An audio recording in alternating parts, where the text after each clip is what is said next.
Welcome to Ivy Lane Home. My name is Lisa, and today's project has a fun story.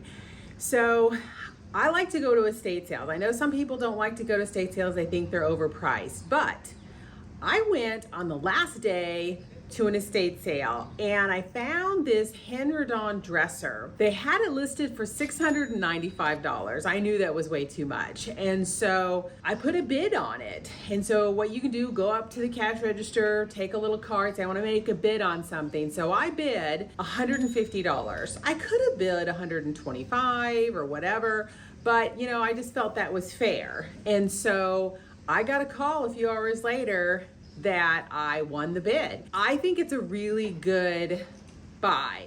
I know it's that's about the most I'll pay for a dresser is $150, but I know I can sell it for at least $1,000 plus. So my thought process was, it's a painted piece, maybe just see if I can kind of get some of the stains out of the top and sell it as is. I'm not really sure what I'm gonna do, but let's go. So I started by trying to get off some of the spots that were some of the stains. That didn't work.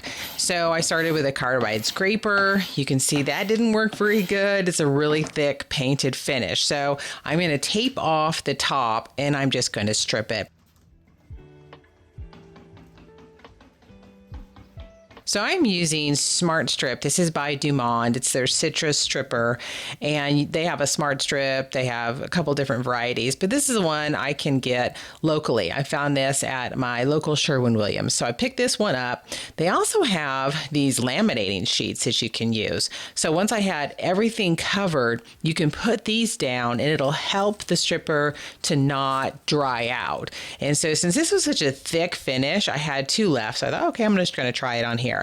And it's probably good I did, because you can see it took a lot to get this finish off, but I do have beautiful wood underneath it. So I'm going in with my carbide scraper, getting off as much as I can. You'll see I'll use my pocket scraper. Once I get it off, then I'll come back with some acetone and some fine steel wool and try to get off as much of that finish as I can before I move on to sanding.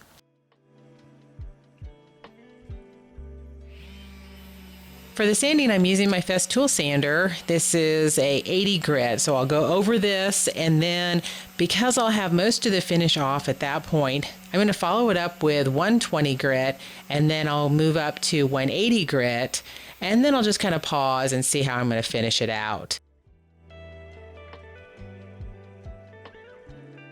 After I was done with the sanding, I'll clean it with a 50-50 mixture of denatured alcohol and water just to make sure I got everything off. Plus, it kind of shows what it's going to look like if I just were to seal it. I felt like it was a little bit red, so I'm going to tone it with a green wash first. You can see I'm using Bellwood. This is by Fusion Mineral Paint. I'm just going to put a very light wash on it. That's going to help cancel out some of that red. I'll let that dry down, and then I'm going to warm it up with a tan wash. And for the tan wash, I'm using Algonquin. This is also by Fusion Mineral Paint. So you can do whatever kind of ratio you want. You can do 1 to 2, 2 to 3, whatever you want to do. Sometimes you can even layer it if you want a little bit more warmth, but this ratio seemed to work really well. With washes, you have to work quickly. I'm using a fan brush by Zebra. It holds a lot of paint, seems to do really good when I'm doing paint washes. But I like to go from one side to the other, and then I kind of do it in batches, and then I wipe off the excess right away. Once I dried, I'm ready to seal it.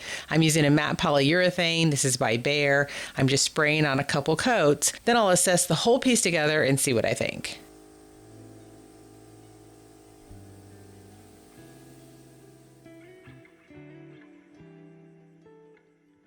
Okay, I have refinished the top and it's beautiful. The problem is when you look at it with the body, it's not the right tone and it makes the body look really grubby, I think. And so it's beautiful, but the body, I just don't think I can sell it like this. So I talked to Kate and she agrees. Don't you, Kate? Sadly. She's right, I know. She's my design consultant, and so we have been looking at it, and we just think that we're gonna paint it. So I'm gonna tape off the top because the top is beautiful. It's a tan wash, and I think it looks great. So we're gonna leave the top, and then I'm gonna paint the body, probably a light color to contrast with the top. So that's where we're at. Can I just take a minute to say how impressed I am with this lady, how she did her drawer liners? This is paper, and she has meticulously folded it. Obviously, it's been here a long time. You can see all the fading, but every drawer is like this, and she has folded it, and it fits perfectly in every single drawer. I'm pretty impressed. Now I'm ready to give it a really good clean. I make sure I vacuum it all out, and then I will clean the inside with a really good degreaser, and then I'm going to work on prepping the drawers for paint. I have all the pieces scuff sanded, but I forgot that I really need to take a sander to all of the sides, because anytime I paint a piece, I like to sand it down as much as possible, because if you're adding product to it, your drawers could stick later on down the road. So what I'll do is I will sand it, and then I will shellac it. That'll be my primer, and then I will move on to paint from there. So obviously that works if you're using a paint that plays nicely with shellac. Not all of them do, but I'm using Sherwin Williams Gallery Series, and that does play nicely with shellac. So that's what I need to do first. So I'm just using 180 or 220 depending on the drawer, making sure I have no loose paint. That's the thing with your painting over an existing finish. Just make sure you don't have any kind of flaking paint. So any areas that got down to raw, I can just shoot with a little bit of spray shellac, and that will kind of reprime it before I paint. So makes it easy because it's clear. And this is de-wax shellac, so it shouldn't interfere with my paint. So I'm also filling in a few of the areas that had a little bit of dents in them, filling it in with some glazing Bondo, and then I will prime over that. Once everything is sanded down, all the imperfections filled in, I will tape off the sides, and I'll be ready for my first coat of paint.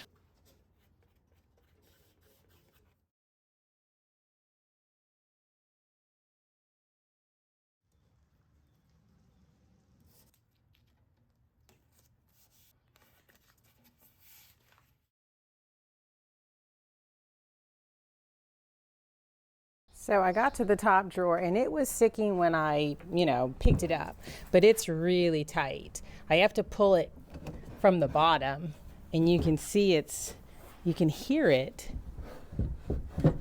at the top. So I've sanded it to raw, but it's still not going to do anything. It's not going to help it because I'm just going to add paint to this, so it's just going to get worse. So I'm going to plane this down first. I've already sanded it. It's not doing it, so I'm going to try a planer. So I got this a while back on another project, and it worked great.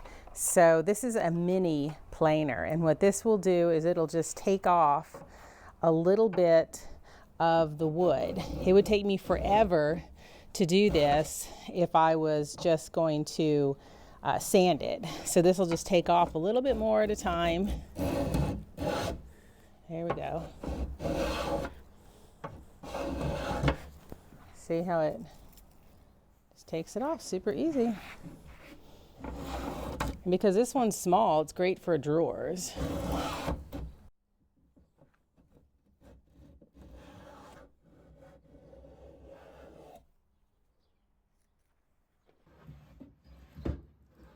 So what I also noticed on the drawers is there was some sticky residue on the rails here, and so I sanded it off. I could feel it on a lot of the drawers, so I don't know if they put WD-40, but WD-40 is for metal, and you don't want to use WD-40 or anything like that on your wood. It's best to use like a wax on a wood. So it was all gunky, all this. So I sanded that down, sanded this, and now I think we're good. I'm using shellac as my sealer on that area that I fixed. So now I'm ready for my first coat of paint. I am using Gallery Series. This is by Sherwin Williams, and this is in the color Parma Gray. So I know it has the word gray in it, but it's just basically a light blue. So it has a little bit of a muddy undertone, which I love. I like colors that are a little muddier because they're easier to live with. And so it's a beautiful color. I'm also adding a little bit of caulk in the seams just to provide a nice, beautiful finish before I go on to my second coat.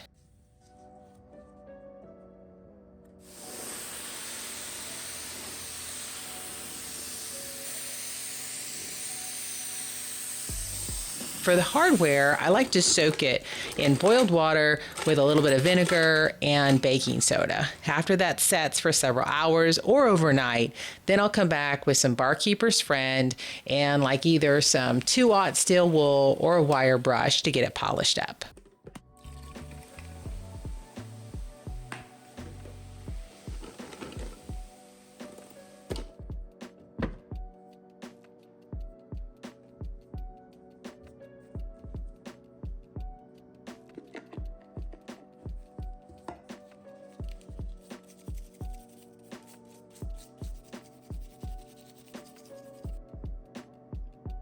Once my hardware is all polished, I'd like to seal it with Brass for Lacquer by Mohawk. This is just going to slow down the tarnishing process.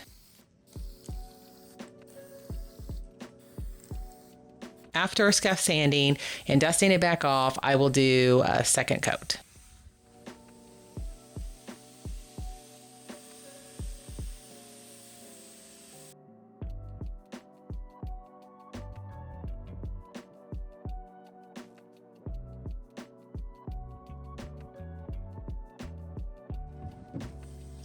Once everything's on, then I'm ready to kind of prep my drawers. I take all of the tape off. If I have any overspray, I'm going to use some rubbing alcohol. That's wonderful to try to get off. You can use acetone. It's just the rubbing alcohol is just a little bit more gentle, so it's not quite as harsh as acetone. I will come in with acetone if I need it, but I like to start with rubbing alcohol first. Putting all my hardware back on at this point. Now I realized when I put all the hardware on that I actually put them upside down. So I did all of that work and it's upside down. So you'll see in just a minute, I had to go back through and turn everything around because I put them all on backwards. I don't know what I was thinking. So don't do it when you're hungry or tired. So now I'm going to gild just a little bit of this. This is my favorite wax to use, and so it's kind of hard to find. You can find it sometimes on Amazon. A lot of times I'll buy it on Etsy, but it is a wax, and so I'm just going to take my finger and I'm just going to go along the highlights, just kind of highlighting some of these details. I don't want to like totally fill it in. It's supposed to be really like organic. Just kind of like if I were to hit it, it just kind of grabs it. Now, obviously, if you need to take a little bit off, if you feel like you've done too much, all you need to do, like I got a little bit right there and I don't want that. So I'm gonna grab some mineral spirits and that will take it off. This does not have to be sealed. It'll dry down in 30 days and it's self-sealing. But if you get an area you don't like, just take some mineral spirits, comes right off. And then you can just keep going.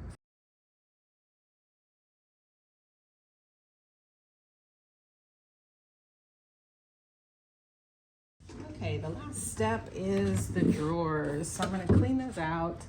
I like to start with just a 50-50 mixture of denatured alcohol and water. I'll either use rubbing alcohol to get it off, or I'll sand it. And then I will follow up on my very last step with some Artisan wood balm. This is by Arlington Woodworks. It just has 3 ingredients: flaxseed, beeswax, and orange oil. So it's not an overwhelming scent. It's really nice. And it just kind of revives the wood. Let's set it up so you can see it.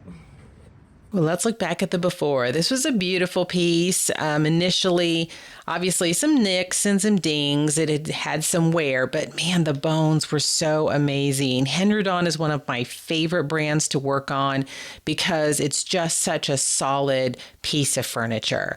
So, I tried to fix the top at first by just stripping it down. Well, I tried to, clean it just with some like denatured alcohol. Obviously, that didn't work. Then I went ahead and stripped it down, tan washed it beautiful.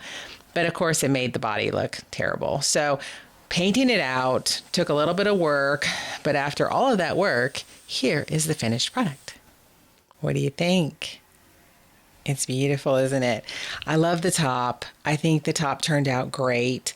That I was a little concerned with making sure that the tone on the top would match the Parma gray.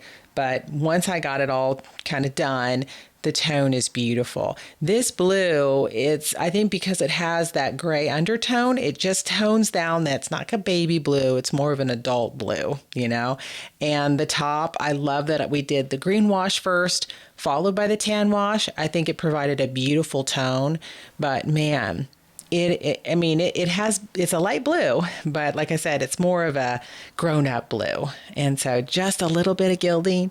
I have to sometimes kind of restrain myself from doing too much gilding, but I just accented it just enough, and I think it was good.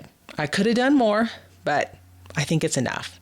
So this one I didn't have listed long. I put this on my local Facebook Marketplace and my business page. I didn't even have a chance to put on an Etsy. It sold in just a couple days for $13.50. So I think it was a good investment. Did you like this one? Tell me in the comments what you think. And thanks so much for watching.